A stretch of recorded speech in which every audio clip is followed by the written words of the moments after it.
Hey, Carpool Crew, maybe you're headed to school, getting your backpack ready, or sitting around the breakfast table like Nora and Owen in Westerville, Ohio. You guys listen every week, Monday through Friday, and I love that. Keep listening, keep enjoying, and I hope you have a great day today. And today we're talking about something that shapes your whole life more than you realize. What you think about, what you watch, what you listen to, all of it matters. In the book of Matthew, chapter 5, verse 8, it says, "Blessed are the pure in heart, for they will see God."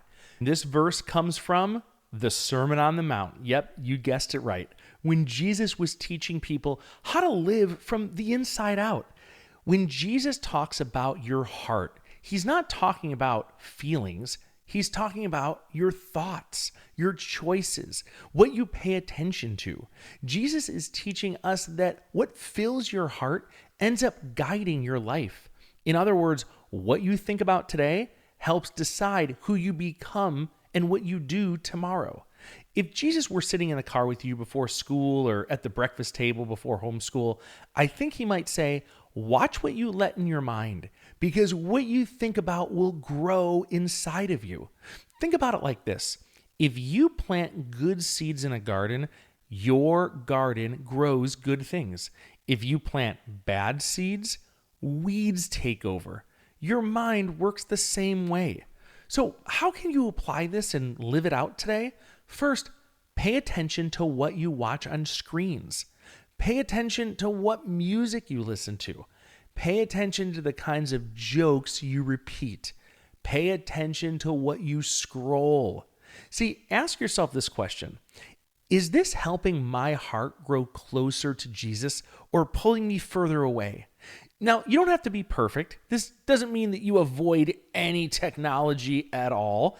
I love playing Madden with my son. It doesn't mean that we turn off Madden because it's not helping us grow closer to Jesus, even though it might be helping us grow closer together, father and son. But you get to choose what fills your mind. That's the point. And those choices matter more than you think. I remember when I was a kid, I helped my mom with VBS. I was a volunteer, maybe around 10, 11 years old, and we were working with the really little kids. I was her assistant, and we were having a blast. And they had this song on stage during the VBS, which stands for Vacation Bible School.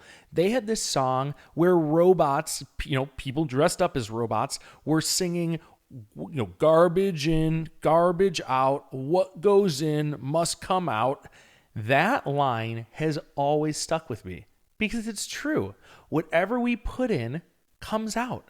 Whatever we think about, whatever we're watching will impact who we are, our mood, the kind of jokes we make at home, the kind of words we say. If you find yourself saying words that probably aren't right, or you're saying mean things to friends thinking it's funny, maybe take a step back and think about, am I filling my mind with the right stuff? Am I filling my heart with good things? And maybe make a change. Because when you fill your heart with good stuff, when you fill your mind with good stuff, then good stuff comes out. Good stuff happens. Don't forget, no matter where you are or how you're listening, God loves you. And parents, if you're loving carpooling with Jesus, go post about it on Instagram or drop it in a Facebook group in your community. Let other parents know about carpooling with Jesus. Now, before you go, answer this question together. What's one thing you could stop watching or listening to that might help your heart be more like Jesus this week? I'll see you tomorrow on Carpooling with Jesus.